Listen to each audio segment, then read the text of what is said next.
अन्नदाता। पग पग पर है संग तुम्हारे अन्नदाता। लहू किसानों का बन के पसीना सींचता है धरती का सीना। मेहनत का तेरी हक दिलवाने, नई तकनीक नई खोज बताने। पशुधन को गुणवान बनाना, पौध सुरक्षा को सिखलाना, खेती के सब गुर समझाने, भारत का सरताज बनाने। आठों पहर है संग तुम्हारे अन्नदाता अन्नदाता। नमस्कार, मैं शालिनी आप सभी दर्शकों का अन्नदाता कार्यक्रम में स्वागत करती हूं। हर रोज की तरह एक बार फिर से हम कार्यक्रम में लेकर के आए हैं खेती बाड़ी से जुड़ी हुई बहुत सी लाभकारी जानकारियां। तो चलिए सबसे पहले देखते हैं कि क्या है विशेष आज के कार्यक्रम में। डेयरी पशुओं से अधिक दुग्ध उत्पादन लेने हेतु देखभाल और प्रबंधन पर जानकारी। ड्रिप सिंचाई प्रणाली का उपयोग एवं महत्व पर जानकारी। अधिक उत्पादन हेतु झरबेरा की फसल में किए जाने वाले जरूरी कार्य।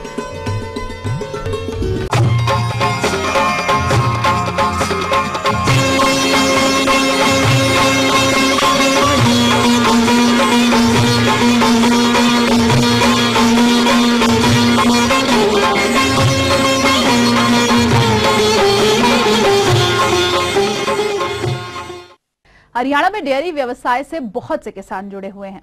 इस व्यवसाय में दुधारू पशुओं की उचित देखरेख करना बेहद जरूरी होता है, अन्यथा ये पशु कई रोगों की चपेट में आ जाते हैं और उनके दुग्ध उत्पादन में भी कमी होने लगती है। तो किसान भाइयों, इन दुधारू पशुओं के लिए कौन कौन से प्रबंधन कार्यों को करना होता है, आइए इसकी जानकारी के लिए मिलते हैं कैथल जिला के प्रगतिशील किसान बलविंदर धूल से।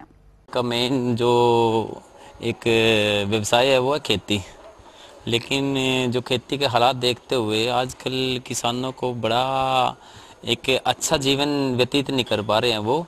तो इसलिए उन लोगों को ना साथ के साथ जैसे खेती बाड़ी के साथ साथ पशुपालन, जैसे गाय है, भैंस है, तो इनका काम भी अगर साथ में करे तो बड़ा अच्छा सा उनका परिवार चलेगा, अच्छे से इनकम होगी। क्योंकि जो गाय का या भैंस का दूध है जैसे, तो दूध एक ऐसा प्रोडक्ट है जिसका हमेशा इसकी जरूरत बढ़ती रहेगी, कभी कम नहीं आएगी। सर्दी का मौसम स्टार्ट हो चुका है, तो जिस प्रकार से आदमी अपने को जो है विभिन्न मौसम से बचाने के लिए विभिन्न तरह के तरीके अपनाता है, तो उसी तरह हम अपने पशुओं को भी सर्दी से बचाने के लिए कुछ अलग बदलाव करना पड़ता है। जैसे कि आप इस समय अपने पशुओं को खुले में बांधते थे गर्मी के मौसम में, सर्दी में पशुओं को अपने जो है आप किसी बंद बाड़े में रखिए, और बंद बाड़े में भी ऐसा रखिए कि जो है एकदम बंद ना हो, मतलब हवा का जो है आवागमन अवश्य होना चाहिए। अगर आपने बिल्कुल बंद कमरे में बांध दिया है तो पशुओं में जो है सांस की बीमारी या जो है अन्य रोग होने की संभावना रहती है। तो ऐसी जगह आप अपने पशु को बांधे जहाँ जो है बंद हो, हवा जो है आती जाती हो और किसी तरह की कोई दिक्कत ना हो। दूसरा रहता है कि आप अपने पशु खान पीन में जरा थोड़ा बदलाव करना पड़ता है। जैसे आप गर्मी में जो है अलग देते हैं, सर्दी में थोड़ा सा अलग करना पड़ता है। इस समय के पशु खिलाने के लिए आजकल जो है क्या होता है, हमारे पास इस समय अगोला है या जो है ग्रामीण क्षेत्र में देखते हैं पुआल होती है, तो इनको भी मिलाकर हम खिला सकते हैं। कुछ दिन के बाद हमारे पास बरसीम आ जाएगी, तो अगोले के साथ जो है बरसीम मिलाइए, पुआल मिला लीजिए, और इसी के साथ साथ हम जो है अपने पशुओं को कुछ दाने की मात्रा भी दें। दाने की मात्रा में जो है आजकल कुछ जो है थोड़ा सा आप चोकर मिला लीजिए, कुछ खली मिला लीजिए, और उसमें जो है कुछ मात्रा आप नमक की और मिनरल मिक्सचर जरूर मिलाइए, जिससे कि आपके पशुओं में सर्दी से बचाव होगा, और दूसरा आपके जो पशु इस समय हीट में आते हैं वो भी सही समय पाएंगे। खिलाने को तो हमारे पास जो है बहुत चीज़ होती हैं। जैसे आपके पास खलई होती है आपकी बिनोले की, बहुत गर्म होती है, अच्छा होता है, उससे अच्छा दूध उत्पादन भी बढ़ता है, पशु अपने को सर्दी से बचाने के लिए भी काफ़ी राहत मिल जाती है, परंतु महंगी पड़ती है। हम अपने पशुओं को संतुलित खिला के, मतलब यही जो हमने दाना बताया सिंपल ही दाना है, इसको खिला के भी आप अपने पशुओं को सर्दी से बचा सकते हैं। दूसरा, जैसे आपके बाड़े होते हैं, बाड़े जो है ना गाँव में अक्सर देखते हैं किसान भाइयों के पास खुले रहते हैं, तो उसमें आप जो है ना बाड़े में कोई टाट पट्टी या जो है ना कोई इस तरह का जो है ना वो बांध सकते हैं, जिससे कि हमारा पशु सर्दी से बचा रहे। या उसमें जो है ना अगर ऐसी बात है तो उसमें पुआल भी डाल सकते हैं, जगह जगह जो है ना छेद होते हैं, उनमें पुआल डाल के आप अपनी सर्दी को बचा सकते हैं। गाँव में तो अक्सर हमारा कच्चा फर्श होता है, तो उसमें बिछावन के रूप में भी आप पशुओं को सर्दी से बचाने के लिए किसी बिछावन का प्रयोग कर सकते हैं। गाँव में अक्सर जैसे आपका जो है ना क्रेशर होता है, वहाँ जो है ना वो खोई बनती है, खोई के नीचे का बचा हुआ बरुद्दा वो प्रयोग कर सकते हैं। या धान की पुआल जो है ना वो प्रयोग कर सकते हैं। या आप जो है ना गन्ने की पुआल होती है उसको भी डाल देते हैं, परंतु उसमें ध्यान रखें कि दूसरे तीसरे दिन हम उसको पुआल को अवश्य बदलते रहें, उलट पलटते रहें, और एक हफ्ते में उसको जो है ना बाहर निकाल के किसी गड्ढे में डाल दे, जिससे कि आपकी कंपोस्ट भी अच्छी बन जाती है। तो नीचे जो है ना आप हमेशा सफाई वफाई करते रहते हैं, अच्छी तरह साफ सफाई करवाइए, जिससे कि हमारी बीमारियां भी कम हो। उसमें साफ सुथरा रखिए। रात के समय आप अपने पशु को बाड़े में रखिए, दिन के समय उसको खुले में रखिए, जिससे कि हमारा पशु को धूप में मिलती रहे।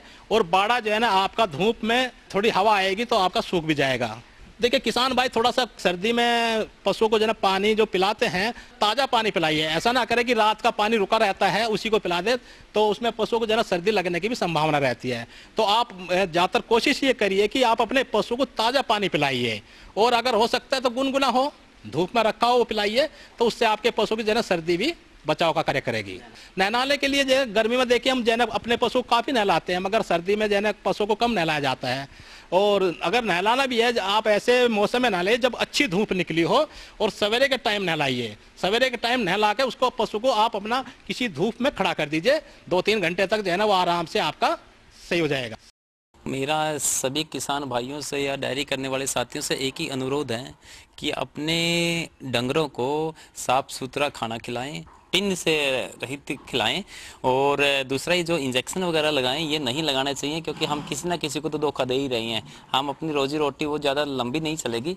हम स्वस्थ दूध दें, कभी भी किसी भी उसमें दूध में कभी भी कोई मिलावट न करें।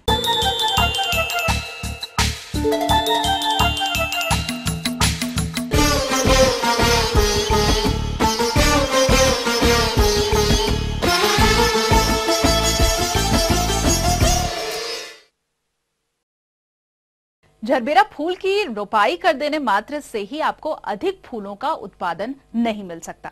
इसके लिए जरूरत है कि खड़ी फसल में समय समय पर आप जो प्रबंधन है उन्हें सही तरीके से संपादित करें, अन्यथा कीट और रोग सहित कई समस्याएं फसल में देखने को मिल सकती हैं।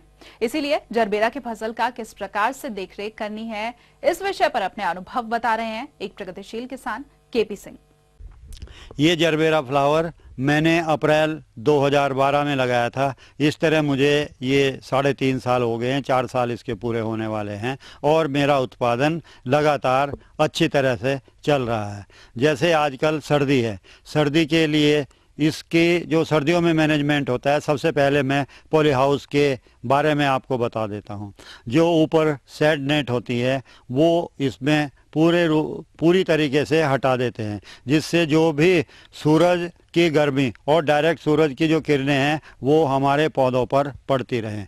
फिर नंबर 2, कोई भी हम जो इसके साइड के पर्दे हैं वो हम पूरे दिन खुले रखते हैं, जब तक कि इसमें अगर कोहरा शुरू हो जाता है तो हम साइड के पर्दे बंद करते हैं, अन्यथा नहीं। तीसरे, इसके लिए खरपतवार अगर इसमें कोई हो जाए तो वो तुरंत ही हम निकालते हैं, क्योंकि खरपतवार होने से इसकी जो जड़ें होती हैं उनमें फंगस आने के चांसेस आ जाते हैं। अगर आपके पौधों में कभी फंगस दिखाई दे तो एलिएट या बावस्टीन का 1 ग्राम पर लीटर के हिसाब से घोल बनाकर उसकी ड्रिंचिंग कर दी जाए तो फिर इसका ये रोग पूर्ण रूपेण ख़त्म हो जाता है। दूसरा, सर्दियों में इसकी पैदावार बढ़ाने के लिए इसमें जो वर्मी कल्चर का जो खाद है या गोबर की सड़ी हुई खाद, मैं तो वर्मी कल्चर का खाद है वो लगभग 2 से 3 क्विंटल पर 1000 स्क्वायर मीटर में डालता हूं, और डालने के बाद में उसकी गुड़ाई कर देता हूं। उसको हम थोड़ा थोड़ा लगभग हम लगा लेते हैं कि हमें 3 क्विंटल, हमारे बेड हैं 28 बेड हैं, तो 3 क्विंटल को यानी कि 280 किलो को हम 28 से भाग देने के बाद लगभग 10 किलो प्रति बेड में हम एक बाल्टी में 10 किलो भर लेते हैं। और जिस तरह गेहूं की बुआई और के बुआई करते हैं उस तरह हम अपने बेड के बीच में हम डाल देते हैं और फिर वो खाद किसी तरह पत्तों पे नहीं रहना चाहिए और उसको हम अच्छी तरह से अपने बेड में मिला देते हैं और उसके लगभग 4 से 6 दिन के बीच में उसमें हम ड्रिप द्वारा या सावरिंग द्वारा हल्का हल्का पानी लगा देते हैं। दूसरे, जो आपने इसमें खाद लगाई है उस खाद को एक बार, जैसे एक हफ्ते बाद आपने एक निराई की, दूसरे हफ्ते फिर और एक निराई कर दें, जिससे कि उस खाद का कंसंट्रेशन कुछ जगह ही ना रह जाए, वो पूरी तरह से आपके बेड में फैल जाए, जिससे आपका उत्पादन पूरी सर्दियों में अच्छा रहेगा। हमारे पानी देने का सिस्टम है ड्रिप। इसमें लगभग एक हफ्ते में एक बार आप 20 मिनट से 30 मिनट लगें। और जो इसका स्प्रिंकल सिस्टम है, क्योंकि ओस बहुत ज़्यादा पड़ती है, इसलिए किसान भाइयों मेरा आपको सुझाव है कि इसका स्प्रिंकल सिस्टम सुबह लगभग 10 से 20 मिनट आप सुबह स्प्रिंकल चला दें, जिससे कि जो पानी जो ओस के रूप में पानी की बूंदें आपकी छत पे जमा रहती है और कुछ धूल उड़कर उस पर बैठ जाती है और सूरज का प्रकाश कम हो जाता है, उसे दूर करने के लिए आप स्प्रिंकल 10 से 20 मिनट चलाएं, जिससे कि आपकी छत हमेशा साफ रहेगी और आपको सूरज की यानी कि सौर ऊर्जा आपके पौधों को बराबर मिलती रहेगी और आपका फूलों का उत्पादन ठीक तरह से आपकी इच्छानुसार बना रहेगा। कभी अगर आपके यहाँ धुंध ज़्यादा हो जाए, कोहरा ज़्यादा हो जाए, तो सुबह के टाइम लगभग 2-3 घंटे आप साइड के पर्दे बंद रखें। उसके बाद कोहरा आने के बावजूद भी आप उसे थोड़ा सा खोल दें और हल्का सा ऊपर इस पे स्प्रिंकल कर दें। स्प्रिंकल करने के बाद में जो थोड़ा ठंडी ऊपर से होगा, वो पानी का टेम्परेचर और बाहर का तापक्रम में थोड़ा सा अंतर रहता है, तो पानी जो है वो थोड़ा सा आपको जो कोहरा होता है उसको कम कर देगी और आपका कुछ तापक्रम आपके पॉली हाउस का बढ़ा देंगे, जो कि आपके पौधों के लिए एक अच्छी सहायक चीज़ होगी। एक बीमारी और जो इसमें सर्दियों में आने की संभावना रहती है वो है लीफ माइनर, जो पत्तों पर लगभग जिस तरह केचुए की शक्ल होती है या छोटे सांप के बच्चे की शक्ल होती है, इस तरह वो आ जाती है। और उसके लिए हम कार्टैप 1 ग्राम पर लीटर के घोल बनाकर इसका स्प्रे कर देते हैं और एक स्प्रे लगभग 10 दिन बाद होते हैं। कभी कभी इसमें माइट, वैसे तो माइट गर्मियों में आती हैं, लेकिन क्योंकि पानी कम लगाया जाता है सर्दियों में और टेम्परेचर किसी दिन अचानक बढ़ जाए 2 दिन तक, तो माइट भी आने की चांसेस हो जाते हैं। जो माइट होती है वो पत्ता जो है प्लास्टिक की तरह चिकना हो जाता है और फोल्ड होने लगता है। तो माइट अगर आपके पौधों में दिखाई दे तो उसके लिए आप डाकोमो एक दवाई होती है, वो उसका छिड़काव 1 ml पर लीटर के हिसाब से घोल बनाकर उसका छिड़काव कर दें। और एक ही घोल से वो, इस घोल का आपको ध्यान रखना है कि सुबह सुबह, क्योंकि ठंड में माइट अपने आप भी ख़त्म हो जाती है, तो सुबह सुबह उसका छिड़काव करें और इस तरह माइट की जो प्रॉब्लम है, माइट की जो दिक्कत है, उससे आप छुटकारा पा सकते हैं। मैं आपको कह सकता हूं कि इन छोटी छोटी बातों का ध्यान रखकर आप अपना उत्पादन, एक अच्छा उत्पादन ले सकते हैं और एक अच्छी कमाई कर सकते हैं और 1000 स्क्वायर मीटर में लगभग 8 से 10 लाख रुपए पर ईयर की आप आमदनी कमा सकते हैं। तो ये थी कुछ उपयोगी जानकारियां। अब लेंगे एक छोटा सा ब्रेक, जल्द हाजिर होंगे।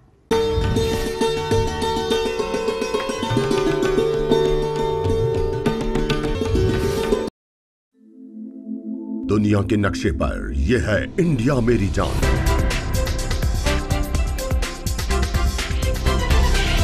भारत थोड़ा अलग है।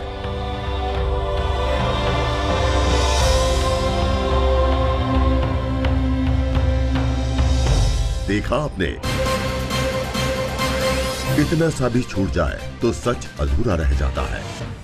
बदलते भारत का पूरा सच। राष्ट्रीय समाचार हर रोज सुबह 8 और दोपहर 2 बजे।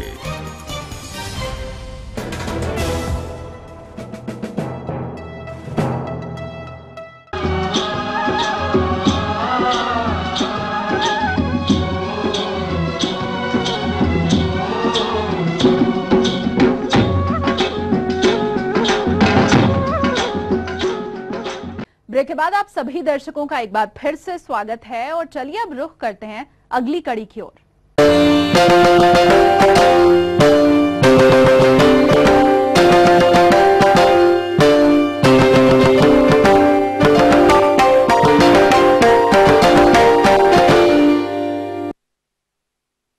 दिनों-दिन घटते भूजल स्तर के कारण प्रदेश के किसानों को भारी समस्या का सामना करना पड़ता है और इसी समस्या को ध्यान में रखते हुए हमारे कृषि अभियंताओं ने सिंचाई की सूक्ष्म प्रणालियों का निर्माण किया है, जिनसे सिंचाई जल की तो बचत होती ही है, साथ ही इनके द्वारा फसलों में सिंचाई देने पर उपज भी अधिक मिलती है।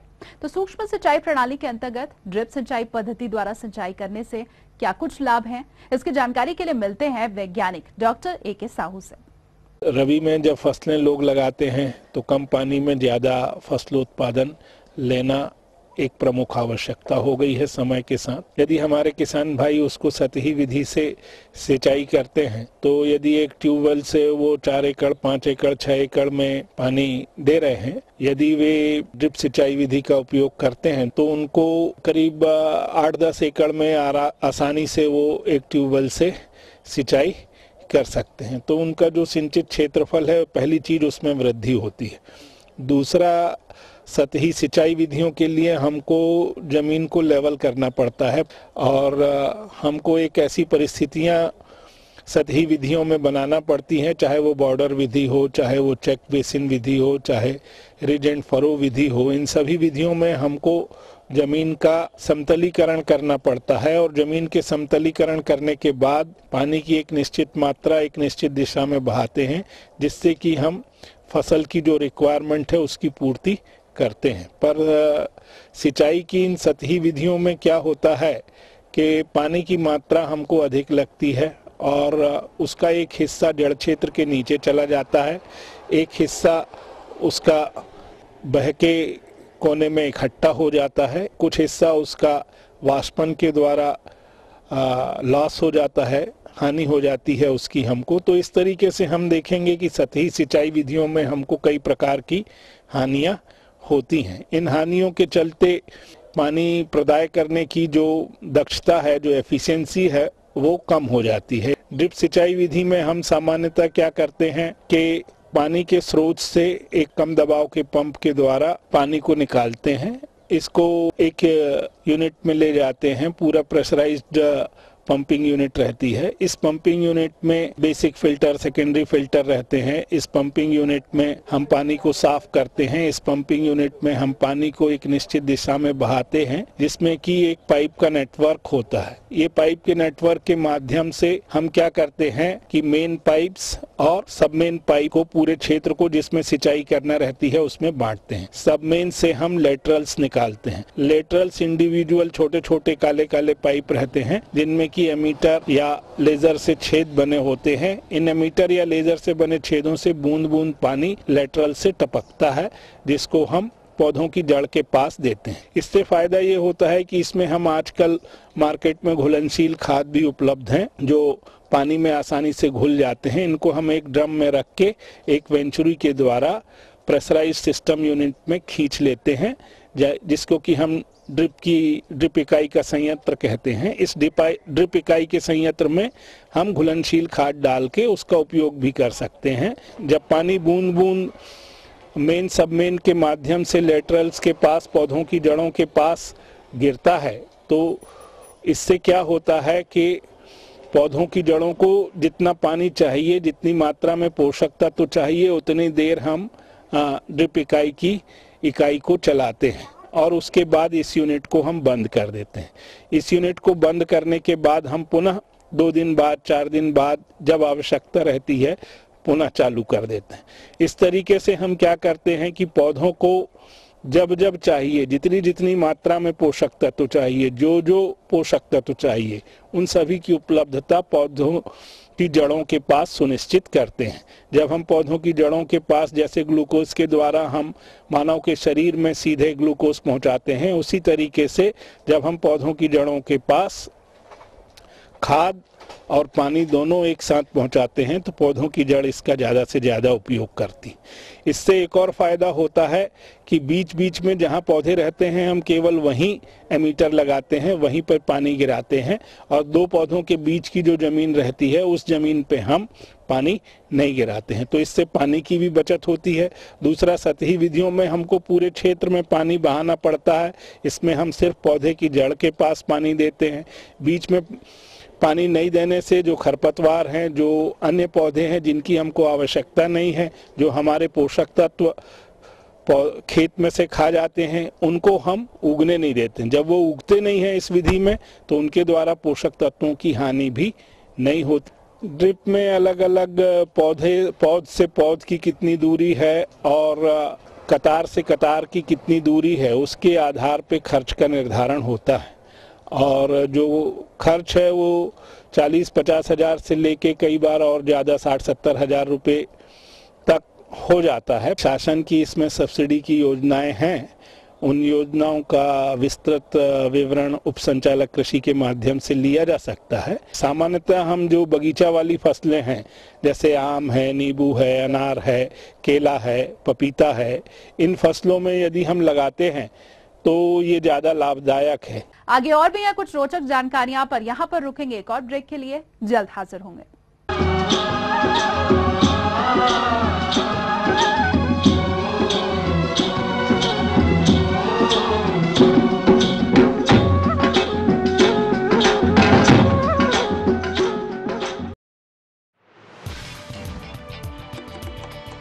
कहते हैं दिल का रास्ता पेट से जुड़ा होता है।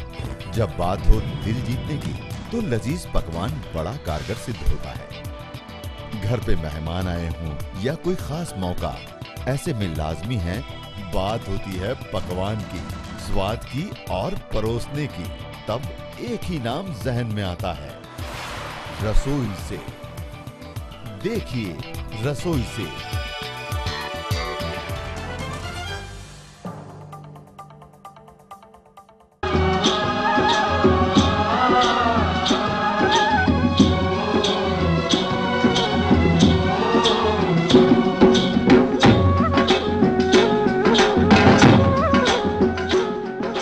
ब्रेक के बाद आप सभी दर्शकों का एक बार फिर से स्वागत है और चलिए अब रुख करते हैं अगली कड़ी की ओर।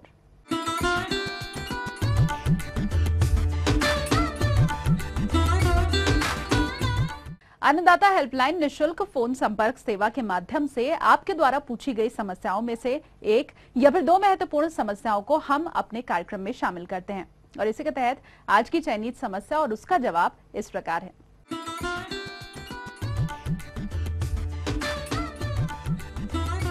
सबसे कम टाइम में तैयार होती है, 65 दिन में ये फसल तैयार हो जाती है, और जो अब लगेगी इससे आगे लगेगी उससे तो 6 महीने का टाइम लगता है। ये इससे पहले खेती की बुआई करते हैं, उससे बाद उसमें गोबर खाद वगैरह डाल के अच्छी ढंग से तैयार करते हैं। उससे बाद इसमें पौध लगाते हैं। जो पौध लगाते हैं उसका डिस्टेंस आधा, मतलब बूटे से बूटे का डिस्टेंस आधा फुट का, और फाट का डिस्टेंस कम से कम 1.5 फुट का रखते हैं, क्योंकि ये बूटा बहुत ज़्यादा बड़ा भी नहीं होता है जो आजकल की फसल का होता है, ये कम होता है। वैसे जो अब लगेगी फसल उसका तो फुट बाई फुट का डिस्टेंस रखते हैं हम चारों साइड को।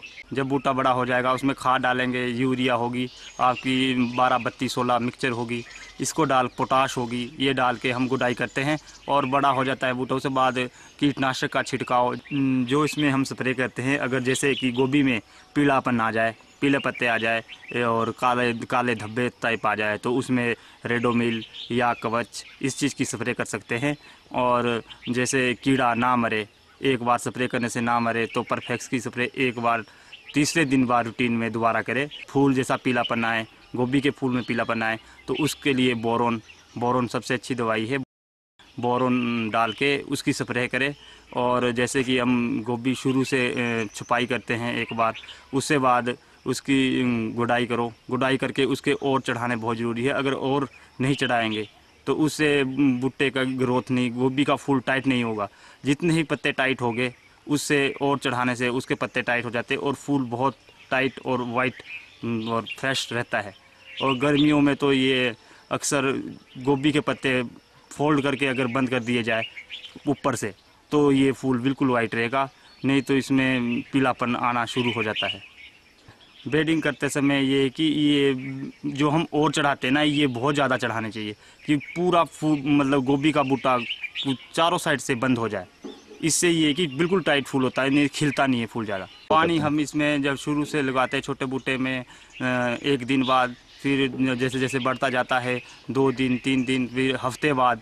अब जैसे आजकल जो पानी की ज़रूरत नहीं है क्योंकि बारिश अच्छी हो रही है। इसमें कम से कम 6000 पौधा है लगा हुआ जो इस खेत में है। वैसे मैंने 10-12 हज़ार पौधा लगाया है, बाकी और जगह भी है, 6000 इसी में ही लगाया है। इसमें से जी तुड़ान तो अब डेली ही कटिंग करते हैं जी हम, जो फूल तैयार होता है। तो इसमें से कम 40-50 कट्टा मैंने गोभी का निकाल दिया है। गोभी की फसल अच्छा मुनाफा कमाया जा सकता है। जैसे कि ये 6000 बूटा लगाया है, तो इसमें कम से कम 40-50 हज़ार तक का मुनाफा कमा सकते हैं। इसमें मेरी लागत जो खर्चा आया है वो 10-15 हज़ार का खर्चा आया है सारा ही। तो इसमें 2 महीने में कम से कम 6000 बूटे में 40 हज़ार का प्रॉफिट कमाया जा सकता है। अगर इसमें टाइम से निंदाई, स्प्रे का छिड़काव और गुड़ाई, निंदाई, स्प्रे का छिड़काव और अच्छे ढंग से इसकी केयर की जाए तो इसमें कम से कम समय में अधिक से अधिक मुनाफा कमाया जा सकता है। कम से 2 महीने के अंदर इसमें 30-35-40 हज़ार तक का मुनाफा कमाया जा सकता है।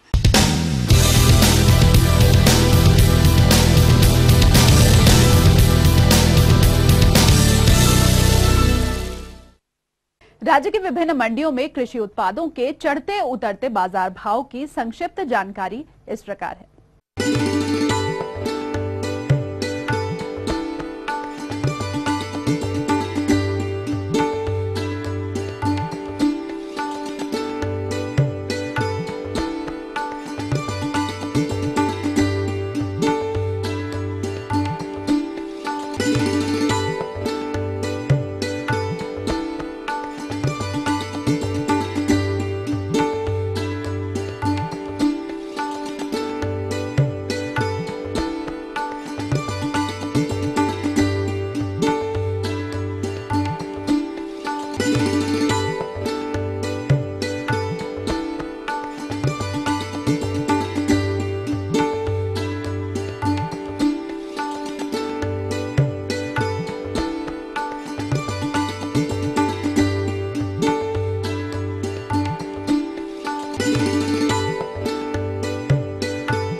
और आइए अब देखते हैं कल दिखाए जाने वाले कार्यक्रम की मुख्य झलकियां।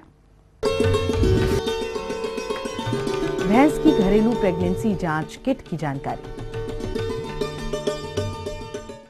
हम ये उम्मीद करते हैं कि आज का कार्यक्रम आप सभी दर्शकों के लिए उपयोगी रहा होगा। किसान भाइयों, अन्नदाता आपकी सेवा के लिए संकल्परत है।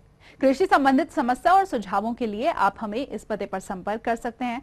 प्रोड्यूसर अन्नदाता, ETV Haryana Himachal Pradesh, Ramoji film city, Hyderabad 501512। साथ ही आप हमें ईमेल भी कर सकते हैं। हमारा ईमेल आईडी है annadaata.hr.hp@etv.co.in। इसके अलावा आप हमें निःशुल्क हेल्पलाइन नंबर 1800-108-4599 पर सोमवार से शनिवार सुबह 10 से शाम 4 बजे के बीच संपर्क कर सकते हैं। तो फिलहाल अन्नदाता की पूरी टीम को दीजिए इजाजत। कल फिर से इसी समय आपसे मुलाकात होगी कृषि संबंधित कुछ और महत्वपूर्ण जानकारियों के साथ। नमस्कार।